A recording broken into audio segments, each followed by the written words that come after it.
Ethan Carter was not a soldier who drew attention. He was quiet, serious, and often looked past by those around him. In the army, he was one of many, dressed in the same uniform, walking the same steel halls of the fortress. Commanders gave orders, and he followed without question. Other soldiers laughed, trained, and boasted about battles, but Ethan kept to himself. He was not weak, and he was not afraid. He simply lived for duty. His eyes held something calm, something steady, as if he knew that life was not about being noticed, but about being ready when the moment came. He had joined the service years ago, not for glory, but because he believed in protecting people. His parents had lived in a small farming town that had once been caught between rival forces. He had seen how common people suffered when the powerful fought their battles. From that day, he told himself that if he could ever stand between danger and the helpless, he would do so without hesitation. That belief carried him through endless drills, long nights on guard, and days where nobody remembered his name. Far away, in the great city of Aurora Prime, Queen Alara carried the weight of her kingdom. She was young, but her mind was sharp, and her will unshaken. Her people loved her because she did not rule with pride but with care. Yet her throne was not free of danger. Enemies outside the borders tested her defenses, and rivals within her court plotted to gain control. Each day, she stood tall, giving strength to her people, though in private she often felt the loneliness of command. She knew the cost of every choice, the burden of every life depending on her. Ethan had never seen the Queen in person. To him, she was a distant figure, someone far above his world of steel corridors and drills. He thought of her only when orders came down from the capital. She was a symbol, and he respected her, but he never dreamed their paths would cross. One cold morning, Ethan was assigned to patrol the outer ring of the fortress. The sky outside the viewing ports was gray, and the air inside was heavy with silence. He moved carefully, scanning every shadow, every corridor. For most soldiers, it was a dull routine, but Ethan treated it as serious duty. He had learned that danger always came when people were least ready. That day, news traveled quickly among the guards. The Queen herself was traveling through the region on her way to inspect the defense lines. A few believed it at first, but the message was confirmed. For the first time, Ethan felt a ripple of something unusual. The Queen would pass through an area he was sworn to protect. It was only a convoy, guarded by the best soldiers, but the thought of her being near made every step heavier. Hours later, the fortress buzzed with motion. The Queen's convoy approached the gates. Soldiers stood straighter, armor polished, weapons ready. The sound of engines echoed in the air as the royal transport rolled through. Ethan stood at his post, watching with careful eyes. The vehicles carried banners that glowed in the cold light, and the sight of them stirred something in his chest. He told himself it was only another duty, another day, but his heart knew it was more. What he did not know was that danger was already moving closer. A hidden group had been waiting for this moment, ready to strike. They did not fear the polished guards or the heavy vehicles. They wanted to break the Queen's spirit and show the world that even the crown was not safe. Their plan was sharp, their timing perfect. As the convoy entered the mountain pass, the silence of the cliffs broke with a sudden blast. Smoke and fire filled the air. The guards shouted orders, rushing to form a shield around the Queen. Confusion swept through the line. Trained warriors stumbled, unsure of where the attack came from. Ethan heard the sound from his post and did not wait for orders. He ran every step, carrying him closer to the fire. He could see soldiers falling back, hear the echo of weapons, and feel the heat of burning steel. In the heart of the chaos, the royal transport was under threat. The Queen was there, her life hanging on the edge of the moment. Ethan's eyes locked on the danger. He did not think about rank, rules, or his own safety. He thought only of the vow he had carried since his youth. He charged forward, moving faster than fear itself. In that instant, the life of a quiet soldier and the destiny of a queen were about to collide. Smoke filled the mountain pass, and the sound of fire echoed against the stone walls. The Queen's convoy was trapped in the middle, surrounded by shadows moving fast from the cliffs above. Guards rushed to protect the royal transport, but the attack was sudden and fierce. Many soldiers froze, not sure where the enemy would strike next. Ethan Carter ran toward the chaos without stopping to think. His boots hit the rocky ground as his heart pounded in his chest. He saw two men moving down from the ridge, weapons raised toward the transport. Without waiting, Ethan charged at them. The first attacker swung, but Ethan ducked low, grabbed the man by the arm, and drove him into the ground. The second tried to aim, but Ethan struck with all his strength, knocking the weapon away and sending him falling back. The Queen sat inside the vehicle, hearing the shouts and the clash of steel. Guards tried to form a circle around her, but confusion broke their lines. The smoke made it hard to see, and fear spread quickly. Through the haze, she saw one soldier moving differently, not backing away but rushing forward. She did not know his name, but his courage caught her eye. Ethan kept moving, pushing through the line of attackers. A blade cut across his shoulder, but he pressed on, ignoring the pain. He reached the side of the royal transport just as another attacker tried to open the door. With a single strike, Ethan knocked him down and stood firm in front of the Queen's carriage. His breath came hard, but his stance did not waver. The attackers saw him alone and tried to rush. Ethan blocked the first strike with his arm and countered with his fist, sending the man staggering back. Another came at him, but Ethan grabbed the fallen weapon and swung with strength born of pure will. One by one they fell, surprised that a single soldier stood against them. The Queen looked through the small window, her eyes wide. This man did not wear the polished armor of her royal guard. His uniform was simple, marked by duty rather than rank. Yet he stood where others had faltered, his body a shield between her and death. Ow! She felt a shock run through her, not of fear, but of realization. Reinforcements finally arrived from the rear of the convoy. More guards rushed in, driving the attackers back into the cliffs. The smoke began to clear, leaving the ground scattered with broken weapons and men who would not rise again. Ethan stood breathing heavily, his face cut, his shoulder bleeding, but his stance unbroken. He turned slowly, making sure the Queen was safe before he let himself sink to one knee in exhaustion. The royal captain arrived, shouting orders to secure the area. His eyes fell on Ethan, and for a moment he hesitated. He had expected to see one of his trained men holding the line, not this quiet soldier from the outer post. He frowned, unsure of how to react. The Queen stepped out of the transport, ignoring the warnings of her guards. Her gown was brushed with dust, her crown slightly tilted, but her voice was steady. She walked toward Ethan, who was still on one knee. The court whispered in shock, but she raised her hand for silence. "You saved my life," she said softly. Her voice carried through the smoke-filled pass. Ethan looked up, his eyes tired but calm. He did not answer, only bowed his head. He had not done it for reward, only because it was his duty. The Queen's gaze lingered on him. In that moment, she saw more than a soldier. She saw a man who had no thought for himself, who had stood when others hesitated. The image burned into her heart. She turned to her guards and declared that this soldier had done what none of them had. Whispers spread quickly through the convoy. Soldiers looked at Ethan with a mix of disbelief and respect. Some felt shame that they had faltered while he had stood alone. The captain remained silent, his pride shaken. As the convoy moved again, the Queen ordered that Ethan be brought with them to the capital. Ethan tried to refuse, saying he was only doing his duty, but she insisted. Her voice was gentle yet firm. For the first time in his life, Ethan realized that someone important had truly seen him. The mountain pass grew quiet as the convoy moved out, but the memory of what happened would not fade. In the silence of the cliffs, the story of the unknown soldier who had stood for the Queen had begun. The capital city was bright with tall towers and wide streets when the convoy returned. People lined the roads to catch a glimpse of their Queen. They cheered as her carriage passed, but their voices hushed when they saw the tired soldier walking behind her guards. His uniform was torn, his arm wrapped in a bandage, but his steps were steady.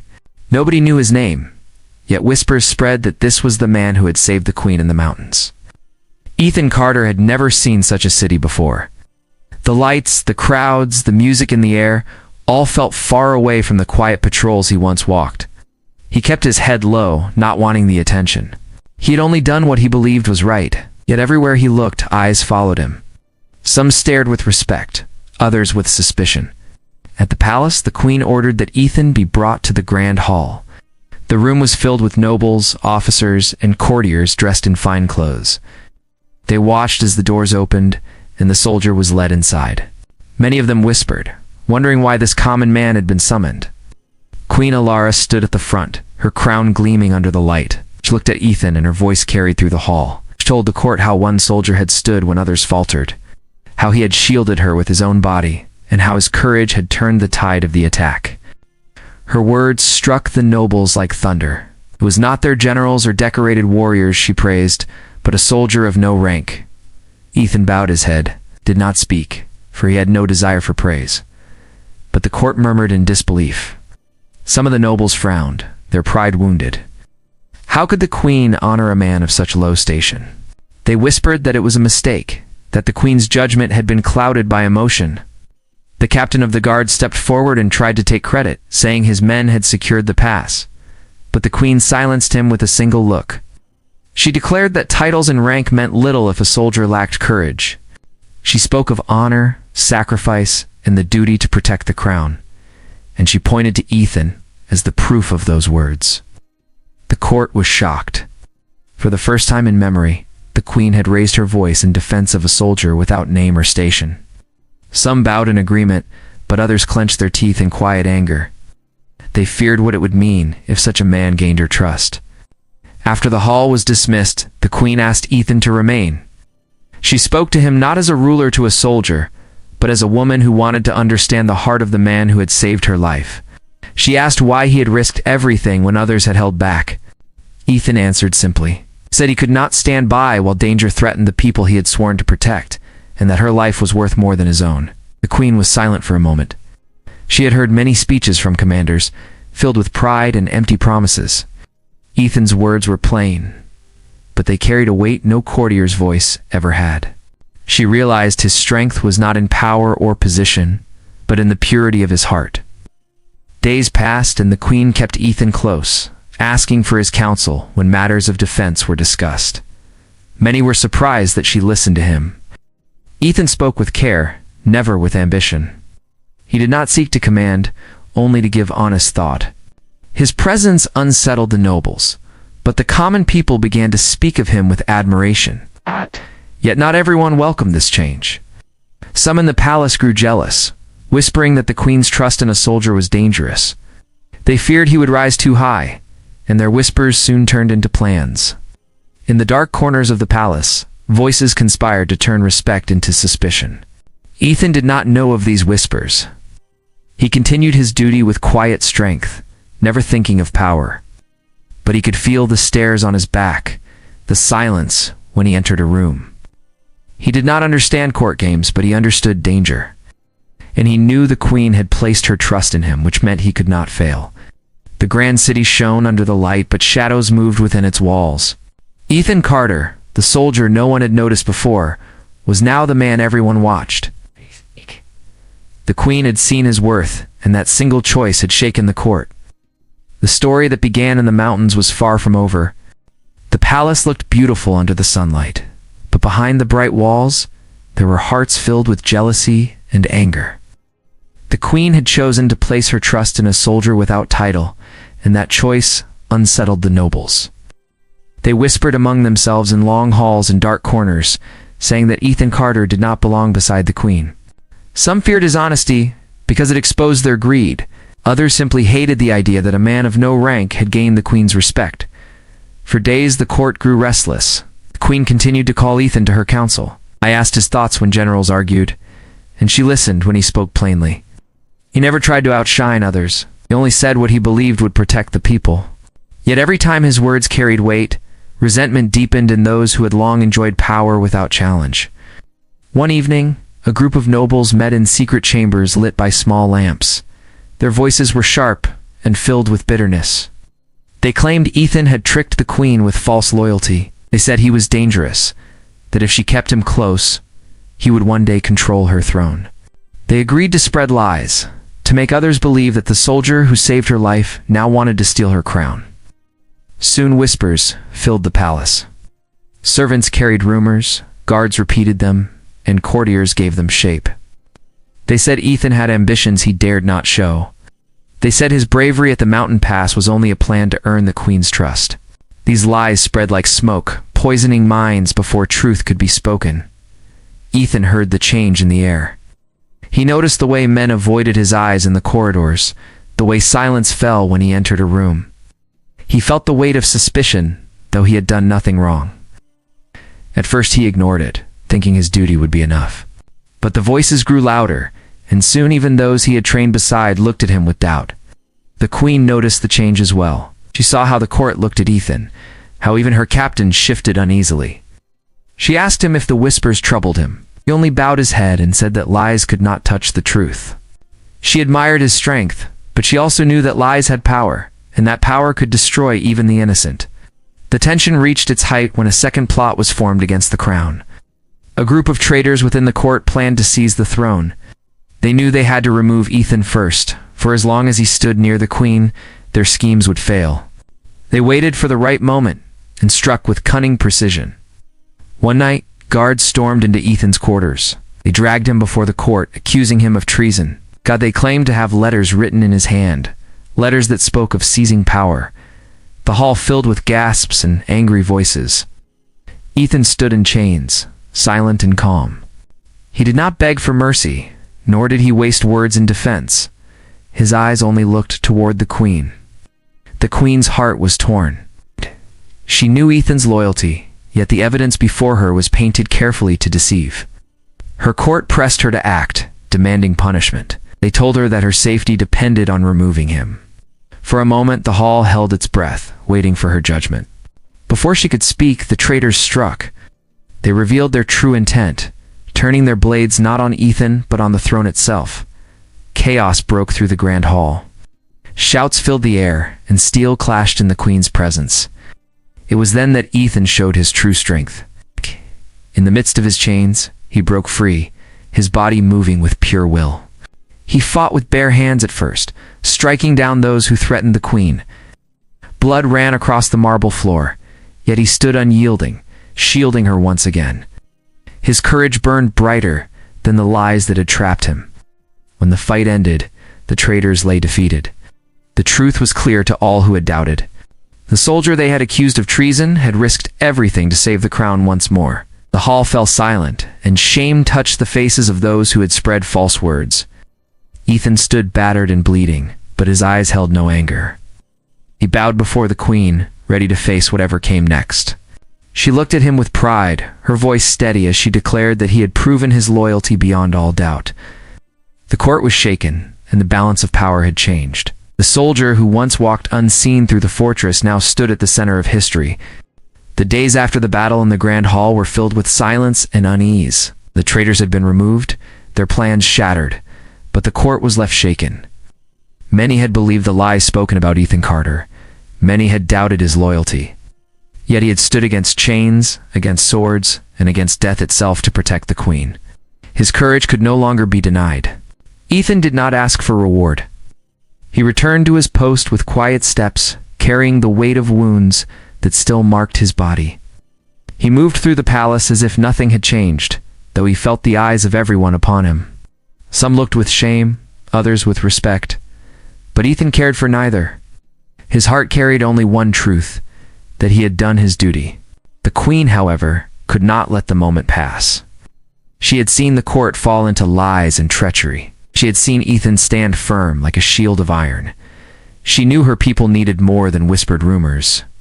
They needed truth spoken clearly, a truth that could not be hidden. And so she prepared for a day unlike any other. When the sun rose over the capital, the bells of the city rang out. Crowds gathered in the square outside the palace. Nobles, soldiers, and common people filled the streets, waiting for the Queen to appear. Whispers passed through the crowd about what would be said, for all knew that something important was coming. The great doors of the palace opened, and Queen Alara stepped forward. She wore a simple gown, her crown shining in the morning light. At her side stood Ethan Carter, dressed in the plain uniform of a soldier.